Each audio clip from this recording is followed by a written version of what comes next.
Hey drummers, it's Rob Litton here from drumstheword.com and welcome to this mini song lesson. Today I'm going to attempt to demonstrate and teach you the song Every Little Thing She Does Is Magic by The Police, drummed by the amazing Stewart Copeland. And I've got 3 pages of drum notation for you today, taking 11 of what I thought to be the most distinctive, most important parts of the song. You can download all 3 of these pages from our website. You'll find the link beneath this video. So have these printed out in front of you as we go through this lesson together. And like I said, I'm going to try and show you this Stewart's parts, but I'm going to really struggle to replicate his sound, his touch.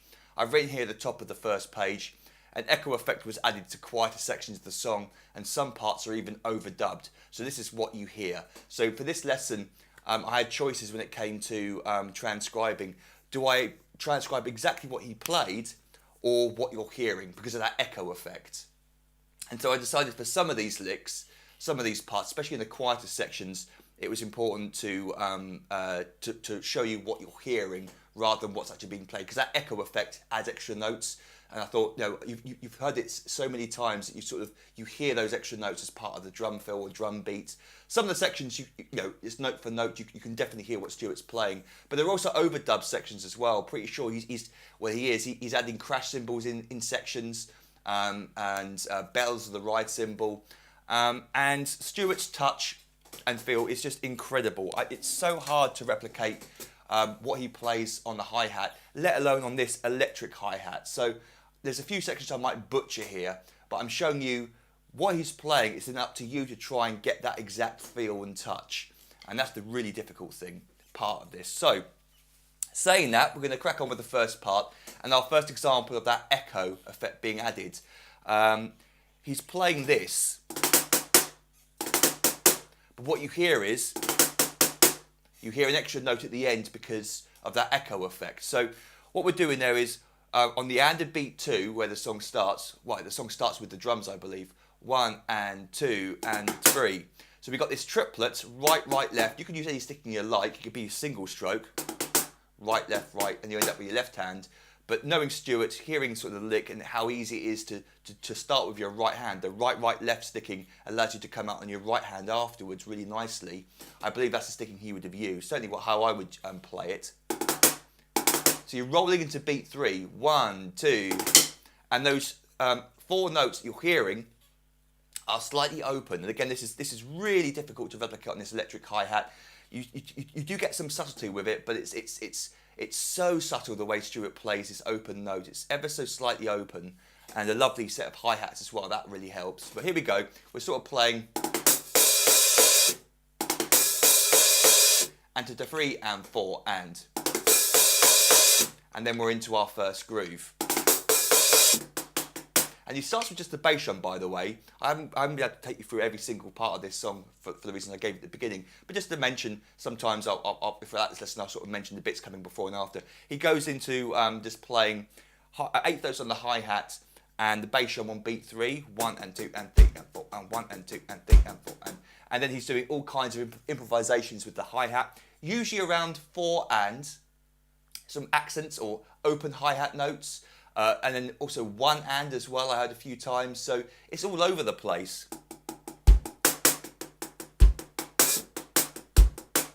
So feel free to improvise with these accents. Stewart wouldn't be able to play this note for note every time. Obviously, it's an improvisational song, so you can do the same. But anyway, just one more time before we show up to speed. And then we're into our first groove. So let's now hear that a couple of times without the microphone on, so you can hear just the drums.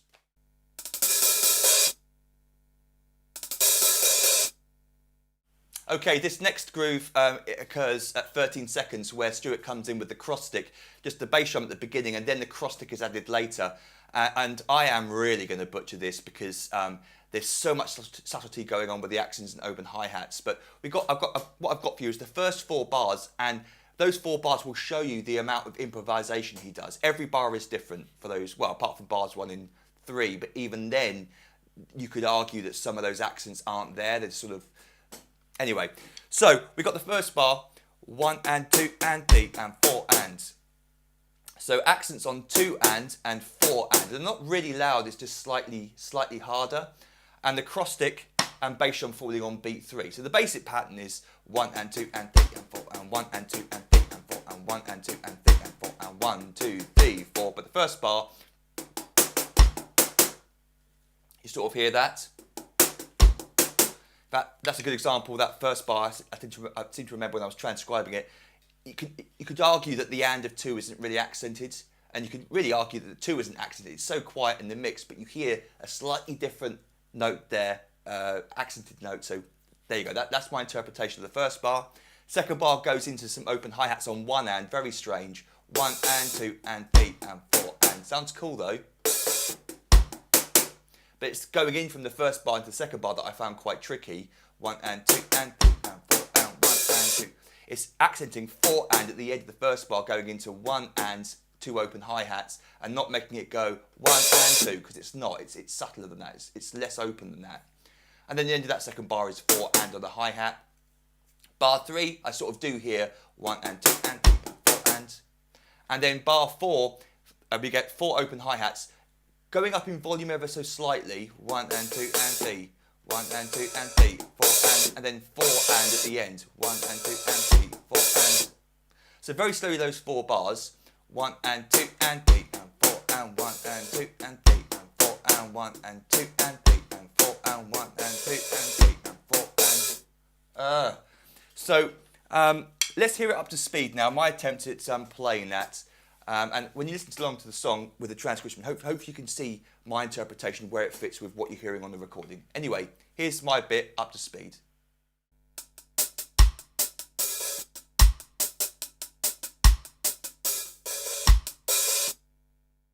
Okay, one of my favourite parts of the songs now, the choruses, and we've got this amazing accenting on the bell going on with the ride cymbal that Stewart does throughout these choruses, which is really cool.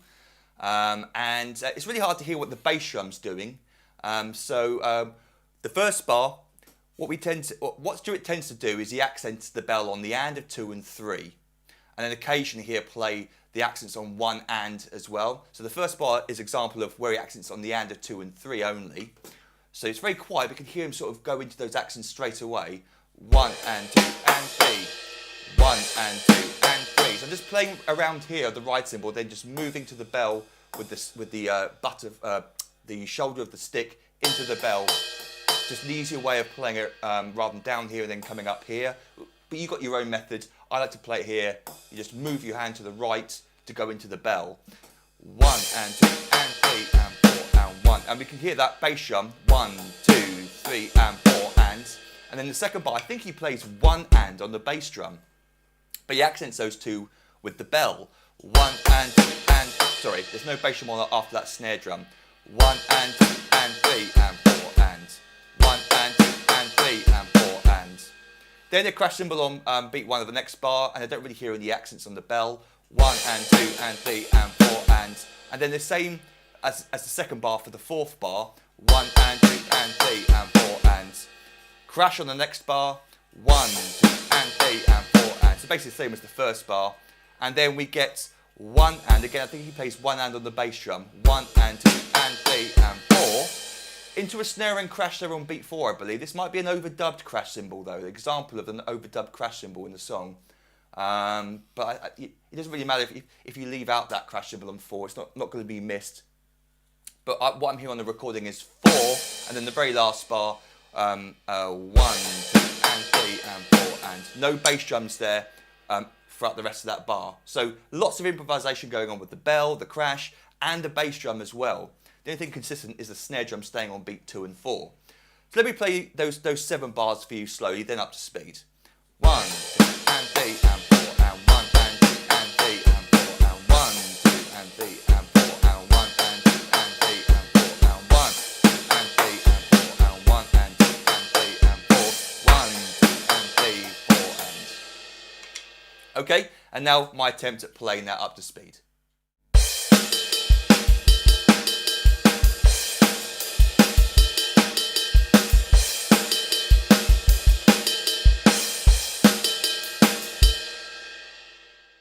Okay, so this next section occurs at 1 minute 34. After each chorus, Stewart plays these sort of and a 3 and 4, and a 3 and 4. But then the second chorus, he throws in a little extra lick just before going into the next verse. And this is what we've got here for. This is what I've got here for you, the 1 minute 34 lick. Again, this is an example of an echo effect.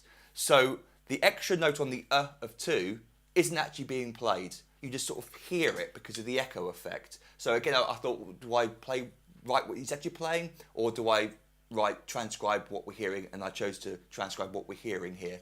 So the effect is 1 and 2 and a 3. We get 2 accents there, and a 3, and a 3, and then and a quieter, and a into open hi-hat, 4 and I've also included the next bar for you, the groove it goes into, because he plays that bar around a few times.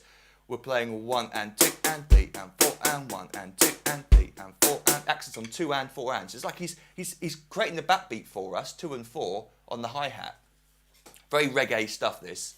Classic reggae kind of feel. The down drop on beat 3, the upbeats on 2 and 4 with the accents on the hi-hats. Okay, so let's play those 2 bars together again. 1 and 2 and a 3 and a 4 and 1 and 2 and 3 and 4 and again. 1 and 2 and a 3 and a 4 and 1 and 2 and 3 and 4 and now let's hear it up to speed.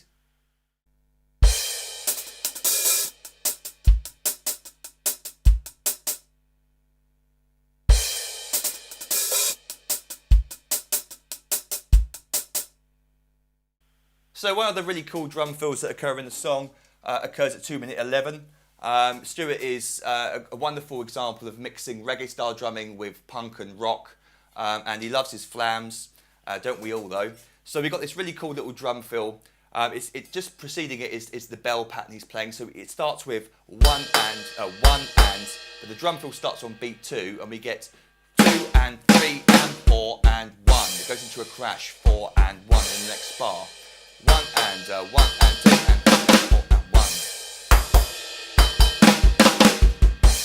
And it's also a little tip here, well not a tip, just to point out that so you don't feel like you're messing up a lot. While I'm reading this, I'm actually probably going to miss the bell quite a bit because I'm looking over here and the bell's quite small, and you might find the same as it, because you're having to read it, you miss the bell. So you learn these parts off by heart if you want to learn this song note for note. You learn it off by heart, these sections. Which means you can then look away from the page and then you can concentrate on the bell of the ride cymbal a lot more, just like Stewart did when he was recording. He's not reading anything, he's his part he came up with. So just be aware that you will miss the bell of the ride cymbal if you're trying to read because you're looking away from it. But you know, naturally, if you play on to the song and you've got it, then you can be concentrating over here and you won't miss it. So let's hear that drum fill played up to speed. Very cool, very short, but here we go.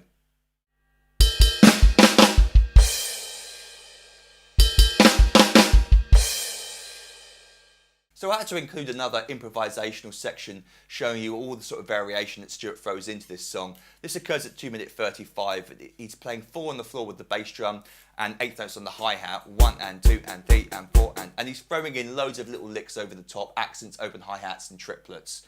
So the first bar I'm hearing accents on the and a 2 and the and a 4, 1 and 2 and 3 and 4 and.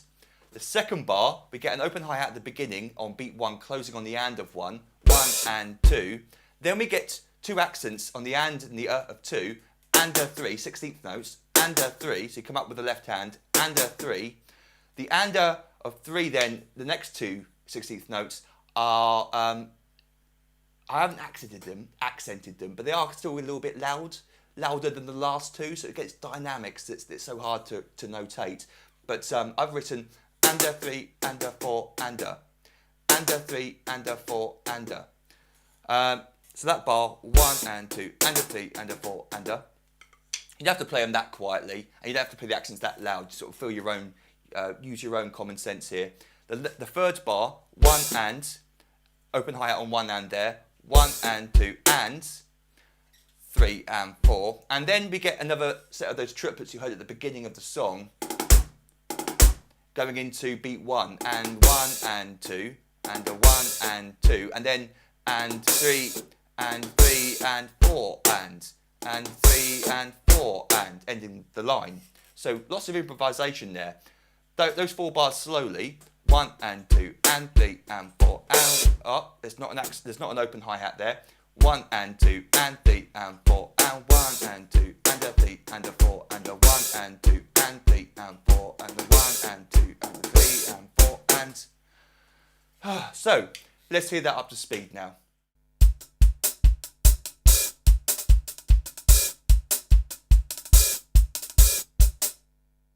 So at 2:55 we get everyone's favourite drum fill, I'm sure. It's certainly the bit that stands out for me. I look forward to it every time I hear the song.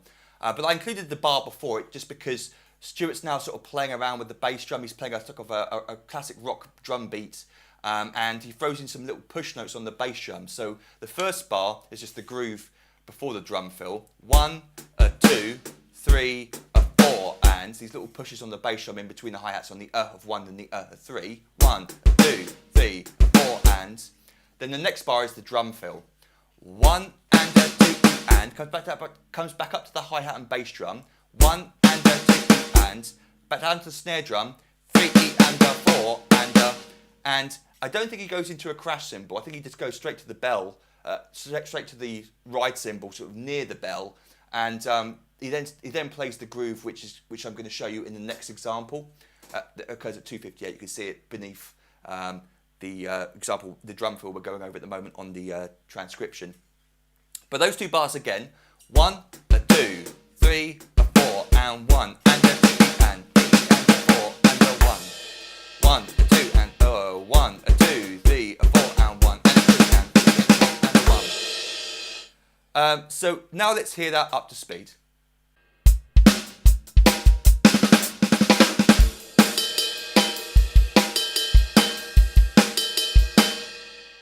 So you just heard me play this drum beat just after the drum fill, and it's a lovely one. I find this bell pattern a lot easier to play.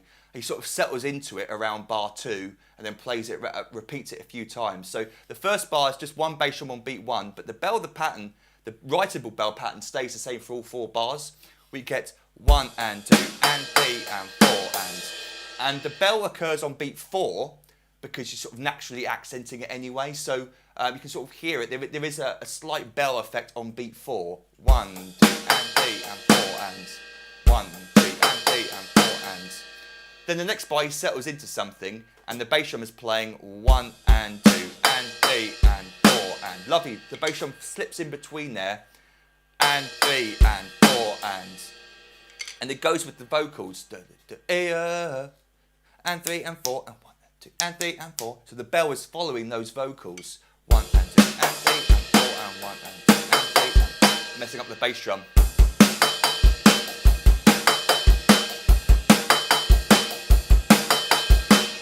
So that's bar 2, 3 and 4 there. The whole line: 1 and 2 and 3 and 4 and 1 and 2 and 3 and 4 and 1 and 2 and 3 and 4 and 1 and 2 and 3 and 4 and now up to speed.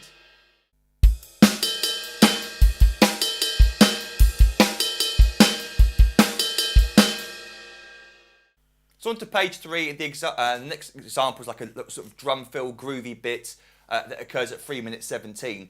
And just to mention that there's a drum fill earlier on, just before this one, where you hear like these crash cymbals being played 1 and 2 and 3 and 4 and 1 and 2 and 3, or 1, 2 and 3 and 4 and 1 and 2 and 3 and 4. I think it starts on beat 2. Those crash cymbals were overdubbed. So if you think about how the hell we played that drum fill while keep maintaining the bell and the snare drum and these crash cymbals going across in a really cool way, that's because it was overdubbed. So just let you know that. So this one occurs at 3 minutes 17. And we're sort of playing mostly around the bell of the ride cymbal, although it's not all on the bell. But it's near the bell. It's the high pitched section of the ride cymbal. First bar: 1 and 2 and 1 and 2 and 3 and 4 and a 1 and a 1 into the second bar, where he turns it around on beat 2. 1 and 2 and 1 and 2 and 3, 1 and 2 and 3, a 4 and 1 and 2 and 3, a 4 and. Then the last bar: 1, a 2 and 3, 4. I'm just hearing a flam on beat 4 there before crashing into the next section. So those 3 bars: 1 and 2 and 3 and 4 and a 1 and 2 and 3, a 4 and 1, a 2 and 3 and 4. Sort of nearer the bell. do that again for you.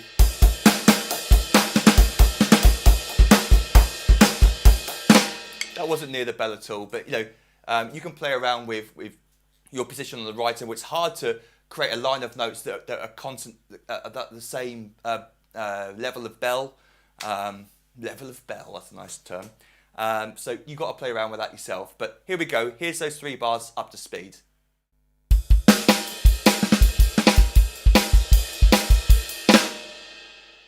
So then finally, before the outro, where Stewart is sort of playing around with the hi-hat again, accents, and you definitely hear some echo effects. You also hear 2 hi-hats. I'm talking about the end of the song, just before we go into this example. You hear like 2 hi-hats being open. So I think he's overdubbed a second set of hi-hats to give it a slightly different sound. So that's really hard to replicate that kind of stuff. But anyway, this last lick occurs at 3:32. We get, for the first bar, 1 and 2 and 3, 4 and 1 and 2 and 3 and 4 and, so it's 2 ands, but the second note there, the and of 2, is on the flange on the snare drum. Don't feel the need to rush back to beat 3 on the right cymbal, but I believe Stewart does. The second bar, he goes into this snare drum on all 4 beats with the bass drum. It's very subtle. It could just be the bass drum on the and of 1 and the and of 3, but I think he's playing 1 and. It's very hard to hear it exactly, but I think he's playing 1 and, so we get 1 and 2, 3 and 4 and 1 and 2, 3 and 4 and, but it could be 1 and 2, 3 and 4, but I don't think it is. Then the last bar, 1 and 2, and so the 1 and on the bass drum again, but notice I've written one of the bass drums on the and of 2 in brackets. That's because I'm not 100% sure he's playing that bass drum there. He's definitely playing a bass drum on the of 2, but it's whether he's playing and-a. So you can sort of decide for yourself which one you'd rather play. But I think I'm siding on the side that he is playing that bass drum. So I think he's playing 1 and 2 and a thingy and 1 and 2 and a thingy and then flam on 4 straight up to the open hi-hat, 4 and 1, which closes into the next section, which just very briefly. I think, again, is an overdubbed ride cymbal because he's having to come right across to the bell. For me, it's kind of easy because I've got my setup this way. Not that many. He basically plays the bell with the snare drum bat beat. But if you're playing on a normal kit, you have to be fast and accurate. So I think it's an overdubbed bell he's playing. Anyway, let's hear those 3 bars played slowly. 1 and 2 and 3 and 4 and 1 and 2, 3 and 4, 1 and 2 and 3 and 4 and a bit slower. 1, 2, 1, 2 and 3 and 4 and 1 and 2, 3 and 4, 1 and 2 and a 3 and 4 and 1. Okay, so let's hear those 3 bars played up to speed now.